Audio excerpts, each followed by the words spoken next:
बाबा बागेश्वर धाम के नाम से मशहूर आचार्य धीरेन्द्र शास्त्री को किसी ने चुनौती दे दी। राम कथा छोड़कर भाग गए। बाबा ढोंगी हैं, बाबा पाखंडी हैं कहकर चमत्कार को चुनौती दे दी गई तो हनुमान भक्त बाबा राम कथा छोड़कर भाग गए। मध्य प्रदेश में अपना माया जाल बनाने वाले बाबा को महाराष्ट्र में तर्क बहस की चुनौती दे दी गई तो राम कथा छोड़कर भाग गए। बाबा भाग गए तो भाग गए, कोई बात नहीं, बाबाओं के भागने का बेहतरीन रिकॉर्ड है, मगर बार बार वही दोहरा रहा हूं कि राम कथा छोड़कर भाग गए। जिसके नाम की कमाई खा रहे हैं सालों साल से, मामूली सा इम्तिहान देखकर साथ छोड़कर भाग गए।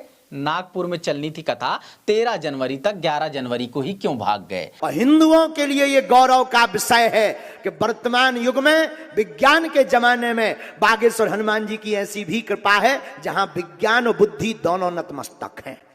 10 तारीख को ही रात को फोन कर कहा था कि बाबा 11 तारीख को भाग रहे हैं और इसलिए 5 बजे के पहले आपको उनको अरेस्ट करेंगे तो अच्छा होगा, नहीं तो बड़ी दिक्कत हो जाएगी। अब जो कहते थे कि अंधविश्वास है, पाखंड है, झूठ है, तुम्हारी ठटरी। बाबा भाग गए लेकिन उससे बहुत ज्यादा फर्क नहीं पड़ता है। अभी भी इस बाबा को कहीं भी जाकर उनको अरेस्ट किया जा सकता है। अंधश्रद्धा उन्मूलन समिति के लोगों ने बस सवाल ही तो किया था, दिव्य शक्ति दिखाने का छोटा सा टास्क ही तो दिया था, 10 रैंडम लोगों की डिटेल बताने का काम ही तो दिया था, 90% सच होने पर 30 लाख का इनाम भी तो रखा था। फिर भी आचार्य धीरेन्द्र शास्त्री क्यों भागे?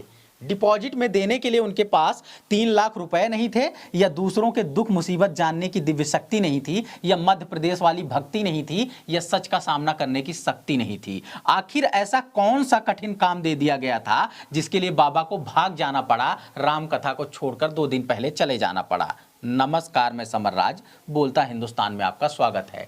टीवी चैनलों पर ही नहीं, सोशल मीडिया पर वायरल तमाम वीडियो में आप सभी ने इनके चमत्कार की गाथा सुनी होगी। कैसे हजारों की भीड़ से रैंडम एक भक्त को उठाते हैं, उसके दुख दर्द दिक्कत के बारे में खुद ही बताते हैं, लिखने के नाम पर कागज पर कुछ देर कलम चलाते हैं और हर समस्या का समाधान बताते हैं। लोग मंत्रमुग्ध होकर जयकार लगाते हैं, नारा लगाते हैं और बाबा आत्ममुग्ध होकर